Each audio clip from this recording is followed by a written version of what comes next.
as someone who received the PPP loan. I thought that video was funny. And what she's saying is as someone who received it fraudulently. Happy Sunday evening, family. All right, we're going to take a look at some TikTok stories on the Paycheck Protection Program regarding the arrests that are coming out 4 years later. Now, I want to make really clear that the purpose of this particular TikTok is not to bash these people, where we're going to sit and call them names, say how dumb they were, whatnot. I've certainly have made my mistakes in life, right or wrong, good or bad. I think we can all say we are without fault. So the purpose of this is not to bash them. So if that's what you're looking for, I'm afraid you're not going to find that here. But what I do want to do is deep dive into the repercussions of their actions, perhaps some things we had not thought about, some takeaways we can get from the fact that they are sharing their stories, some voluntarily, such as this first TikToker we're going to look at, and others involuntarily, such as the lady who is under arrest. Now, this is happening everywhere, not in one particular, county or state. And you're going to want to stick around because during this, I have one TikToker who tells you just how long they can chase you. In other words, how many years before the statute of limitations runs out. And if you did happen to commit fraud and you took out loans saying you had a small business when you really didn't, or you artificially inflated your business numbers, whatever the case is, all right, this TikToker will tell you how many years they can actually come after you. And also, if you were a victim of identity theft, don't panic, all right? Those records can easily be shown. What they're looking for is the paper trail of where did the money go. So let's keep an open mind. We understand that wrong was done, but more importantly, let's see what we can learn from it. Thanks for being here with me. I don't know what I was thinking back then when I decided I was going to get that loan, man. Now, this TikToker, I looked briefly on his profile. He has served some time in prison, and that's all I think that's necessary to say about that. So he's obviously aware that this could send him back to prison. And these are relatively recent, by the way. And I got served, man. And it's not worth it for everybody out there who getting it. It's not worth it because now I gotta deal with the aftermath of it. And I got 4 daughters. It's just a lot to deal with. Oftentimes, we will say that we look after the incident, or in this case, after the crime has been committed. And you start to realize that all that fast money you were chasing just wasn't worth it. And it really doesn't matter if it's money, if it's an item, an object, it makes no difference. Whatever it was that led you to break the law, you begin to realize, for most of us with a certain level of consciousness and awareness, okay, you begin to realize it's definitely not worth it.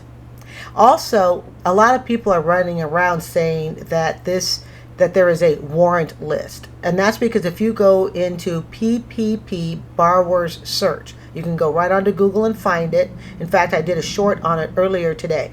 You can type in the business name or the individual person's name and see if they pop up. Let's make very clear that this is not a warrant list. Okay, so if you were a victim of identity theft, or you legitimately took out business PPP, borrower money, and you legitimately had the business and you wrote down everything true to the facts of the business and it could be proven, don't worry. This is not an arrest warrant list. I mean, let's think about it. You really think the federal government's going to put out, and we are looking for these particular people for a warrant arrest? Now, okay, they don't want people to run. They'll just come get you. So let's keep in mind the list that they will often refer to in this is, they'll say it's an arrest list, a warrant list. No, it's not. However, excuse me, if you are on the list and you cannot prove that you legitimately had a business, or if you had a business, you overinflated it. You had 2 employees and you said you had 20. Your company instead was worth 10,000 because you're a little startup, but you said it was worth 10 million. You're going to have some legal issues. And like I said, stick around, and there is a TikToker who will tell you how long they can actually go after. I was a bit surprised, but also not surprised.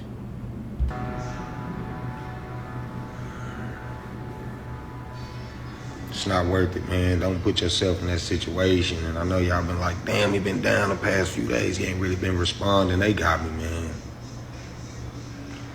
People, I think what happened is that you have to remember this money was given out 4 years ago. 4 years ago, some people weren't even parents. All right. So you're thinking about where their lives are 4 years ago. Think about where you were 4 years ago. So a lot happens in 4 years. And so I'm sure for many of these people, I mean, I don't like to say they thought they got away with it, but for all intents and purposes, I mean, you know, you take money and you don't hear of anything. You're 1, 2, 3, 4. You go on living your best life. And then all of a sudden you realize, oh, yeah, that incident. Remember also, this deals with the federal government. The federal government. Never mess around with don't mess around with governments, period. Federal, state, but especially federal. Because when it comes to federal sentencing, if the feds write you, they've already got everything they need. They don't need to wait for you to decide to, you know, if you're going to plead guilty or not. They've already got enough to get you on. This is why so many federal criminal charges stick. They've already got you.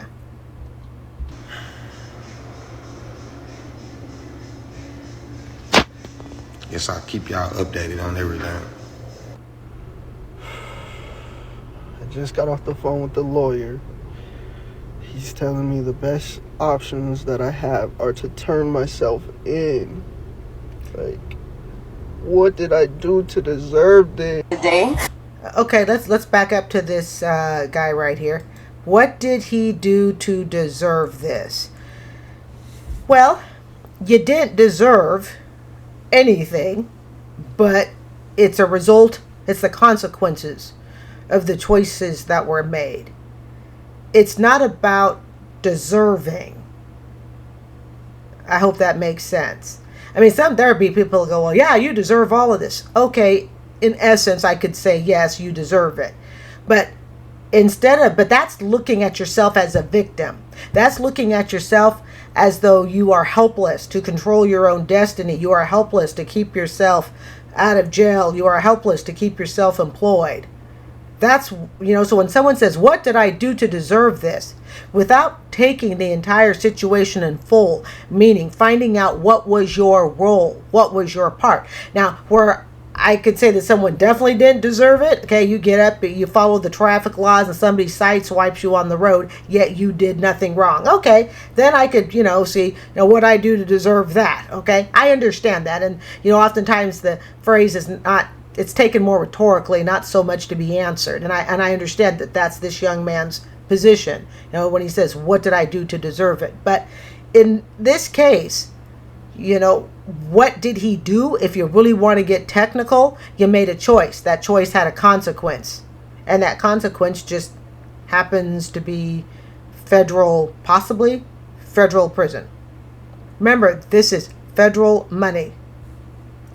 So don't just kick your head back and say, what did I do to deserve it? Because that relieves you, the person who chose the action, of all responsibility. But even more importantly, like I said, it means you are a helpless victim.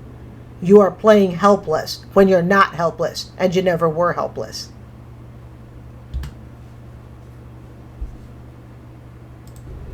What did I do to deserve this? Today, and if you could just Okay, this lady here, this was just, I think, a few weeks back, okay? She is all over social media. But let's make this really clear, okay? A couple of things. One reason why you might want to keep yourself steered clear of unlawful behavior. once something is on social media, it never goes away. In her case, she's gone viral on social media. But let's keep in mind, folks, it really doesn't matter whether you go viral or not. If I commit a federal crime, it doesn't matter if one media outlet picks me up or 50 media outlets pick me up. Once you type in my name, no, don't go typing in my name. I've committed no federal crime, okay? But once you go typing in my name, it's going to pull it up, whether my story went viral or not. In this case, this woman's case went viral. I cut it way down because a lot of it was her sitting outside, talking, crying. And then it was a long walk to the police car, and I wanted to speed up the video a little bit. But she is all over, so it's not hard to find her if you want to watch the whole thing. But trust me, I pretty much edited out this part, so it was brought down a little bit. So basically, the part that you miss, that I edited out, is they're standing at her door and they want her to come out. And at first she's kind of refusing, and then she goes ahead and she steps out. I believe she has children inside, or a dog or something she says she has also inside, but she does come out, and this is the scene of her coming out. And like I said, this is just a few weeks back. Put UTO in for me so that I can at least, get paid and whatnot. But I have to step away like now. Okay. All right. Thank you. Can I just say bye to my kids? Yeah, I mean, we don't really want you to go back in. So. And remember, guys, by the time the feds show up on your door, okay, even if it's local police arresting you for a federal charge, I don't really know how that labyrinth works, and that's not something I wish to experience. But when they pick you up under federal charges, the goods have already been discovered, all right? They have everything they need. And remember, 4 years have passed, so she has children. So let's say at the time the child was 4, that kid's 8 years old now. Life changes, it moves on, almost to the point that you forget that you even committed the crime. And I'm willing to bet, even more so, they probably don't even own anything that they took the PPP money for. Because so oftentimes it's used for just immediate quick fixes. These aren't people who are taking PPP money and going, oh, let me see, can I get myself an education before I get caught by the feds? Because I'm going to need all the education I need when I get out of jail. Which leads to another point, which is, the rest can be the easy part. It's getting out of jail and rebuilding your life. That can seem next to impossible because you now have criminal charges on your record. These are things to think about, people. And it immediately disqualifies you from pretty much anything. Well, I cannot say pretty much. It will disqualify you from anything that has security background check. Anything. Whether you want to be a teacher, whether you want to go into certain parts of banking, whether you want to go into security, protection, federal government jobs. And I believe, if I'm correct, don't quote me, but if I'm correct on researching this lady, researching means I looked on TikTok. Hey, I keep it real with you guys, okay? I keep it real. But I believe, okay, don't quote me on this, I believe, though, she's a federal employee. Now, why does that make a difference? That's basically like your own boss coming to pick you up because you stole from them. I believe she's a federal employee. She will never get a federal job again, probably ever. Oh, that's the only thing. God, I don't want that type of anxiety to sit with If them. you want us to step out and one of us stay with you and the kids can come out and you just tell them that you gotta come and talk to us at the station or something like that. Yeah. That way you don't have all 4 of us standing around when they come out and it doesn't look weird. Wait. The fact that the police are trying to grant her some of her wishes, please don't have 4 police standing around, I'd like to say goodbye to my kids. This is more than what they are required to do. They technically can just pick her up underneath each armpit and take her to the car. But they also understand that, being arrested, I'm sure having a person who starts to act out, perhaps get unexpectedly violent, why elevate the situation if you don't have to? So I actually have to commend the officers here in, they're willing to hear her out. I'm good. You good with that? Yeah, I'm good with that. Thank you. And here she is now getting into the car. Like I said, she's all over the internet if you want to watch the entire thing. I thought it was a little long, but here she is getting into the car. I changed the music for copyright purposes.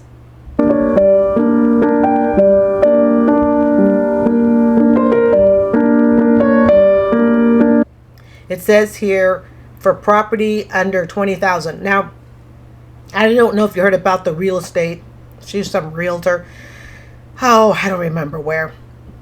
Some high level, realtor who scammed them over $1 million, bought herself a Bentley and a bunch of handbags and stuff. And when people think of arrests, with the PPP loans, they're thinking that's what the federal government is chasing after. Well, here's my observation. That's who the federal government first started chasing. Remember, they've been chasing now for a few years. They went for the big fish right away. And now they're working their down to the smaller fish, because a whole bunch of smaller fish adds up. And we're talking, family, billions of dollars and billions of dollars in fraud, not millions of dollars. And keep in mind, when people took these PPP loans fraudulently, businesses that were supposed to get it to save their business, to save their employees, because it's a domino effect. The business can't be saved, so now they can't pay the employees, and the employees don't have any means of income. Well, the fraudsters, all right, got to a lot of the money first. Why? Because they did it fraudulently. Everything from stealing people's identity theft. Okay, somebody taking on somebody else's identity. I mean, it's a mess, and part of it is the federal government's fault in the sense that there was no real check and balance put in place. Remember, COVID hit everybody unexpectedly. Everybody. 1 minute I was teaching, in a classroom. The next minute I'm online learning how to use Canvas and Zoom to teach kids. So it hit everybody, and people can say, well, this is the government's fault. And I've read a lot of comments about that. Yes, it is. But ultimately, as far as putting in the application with name, address, phone number, or what is your business, literally, what's your business? How much does it make? How long have you been in business? Those choices to be dishonest about it, that's on the person who applied for the PPP application. No matter how inefficient the government is, always remember, you as the individual have a choice. You have a choice. It's not what did I do to deserve this. So here she has 20,000 is what she got for fraud. And they're hitting people, I have seen it as low as 10. It's almost like they have found the big fish, now they're going to go for the little fish.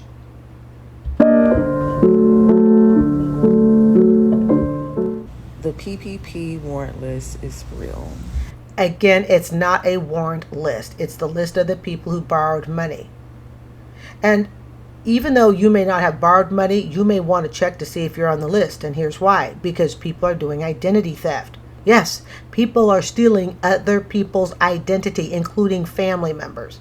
They're stealing other people's identity, social security number, and applying for loans. This is why you will want to check. Again, it's just PPP borrowers search. Just right on Google. Just look it up. And it'll take you to the government website. Super easy. Just type in name and or business. I already looked. I'm not on there. Again, it's not an arrest warrant list.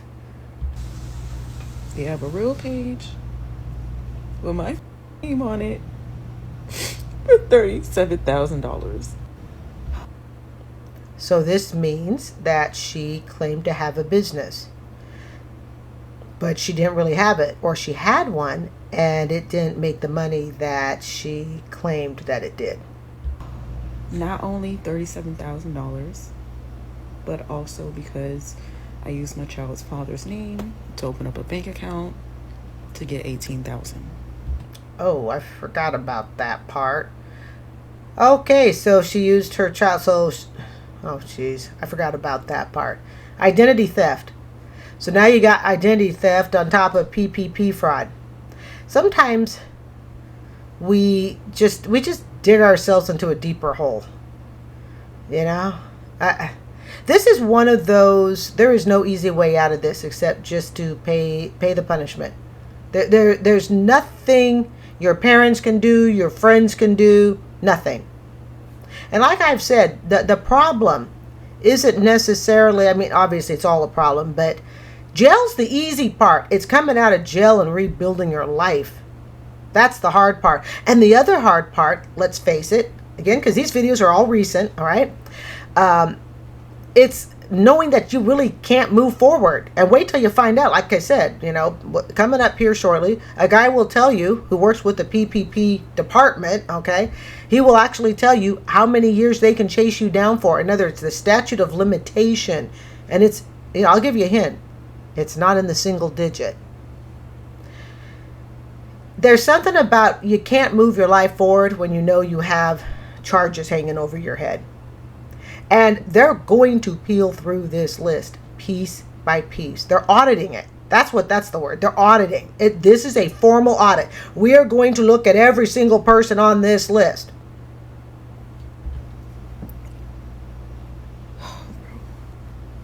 I really thought it was a joke when I see it on the TikTok. She's talking about she thought it was a joke when they were like saying there's a list with everybody's name on it. Oh, and in the early stages, the list was kept private. That's why this is all coming out now. In the early stages of the pandemic, for the first couple of years, the list was not made public. And the reason it's all the boo rah rah now on social media is because the list, of course, has now been made public.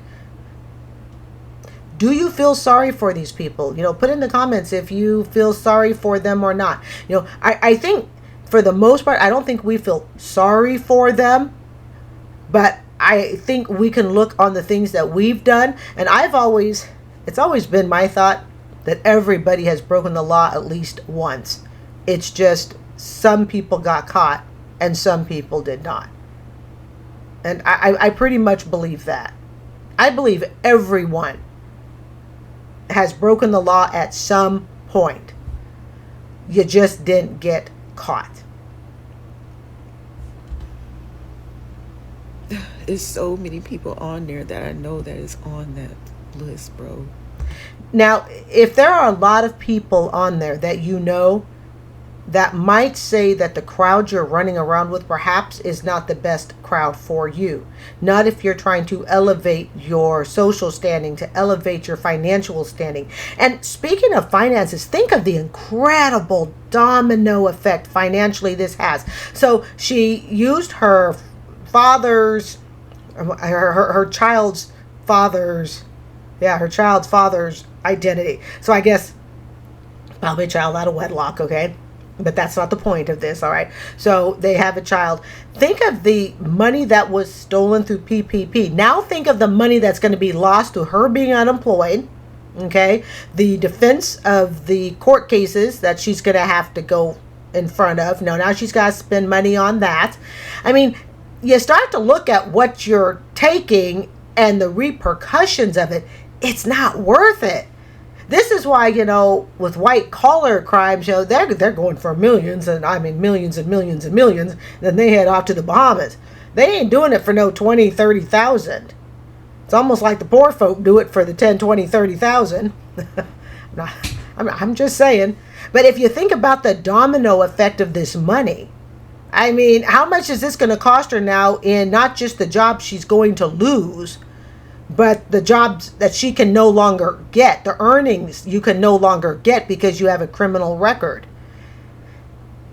It's thinking about the whole picture. I mean, in a perfect world, I guess we wouldn't have to think about any of it, because in a perfect world, we just wouldn't do it.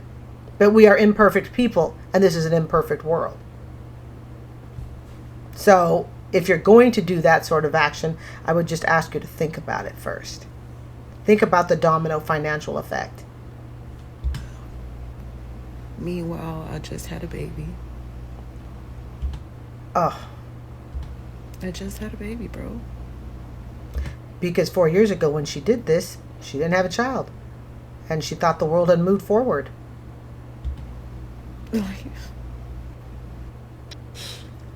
All right, this one here, I got to be honest. I like the Sesame Street bonnet.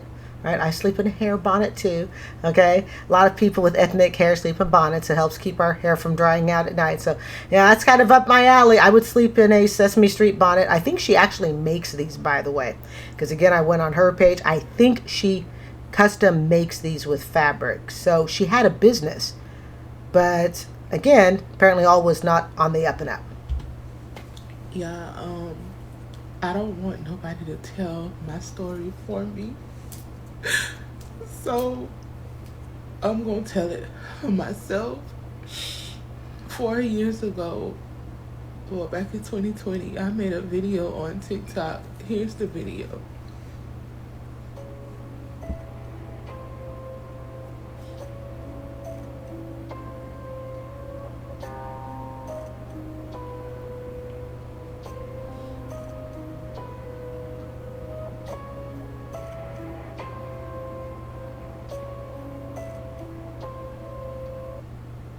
As someone who received the PPP loan,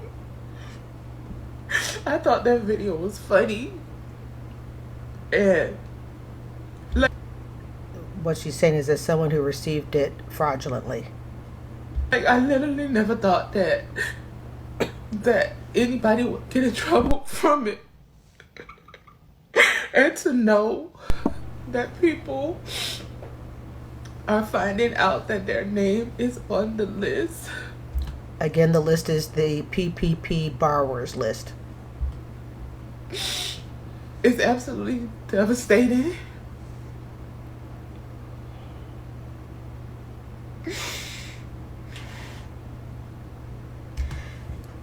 I can feel her pain, and maybe some of you out there can too. Not because what she did was right.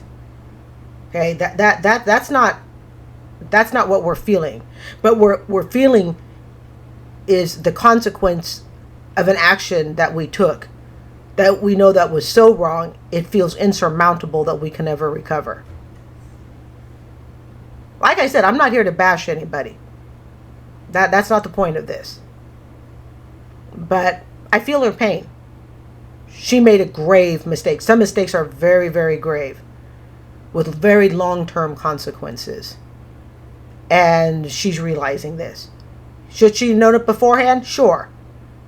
But that's like crying over spilled milk. It's irrelevant at this point. I don't want to go to jail. I don't want to go to jail. But the odds are very likely she will go to jail, especially if you don't have the money to have a lawyer to keep you out. And I'm not saying that, we can judge by appearance or anything.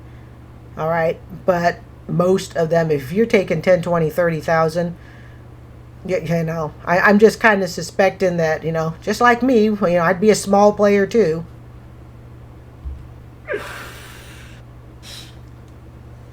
What is going on, everyone? All right, this is the last one, and this guy will tell you how long they have to basically come after you. Federal underwriter here for the SBA. I worked on PPP and EIDL loans. And yes, there was so much fraud that it was unbelievable.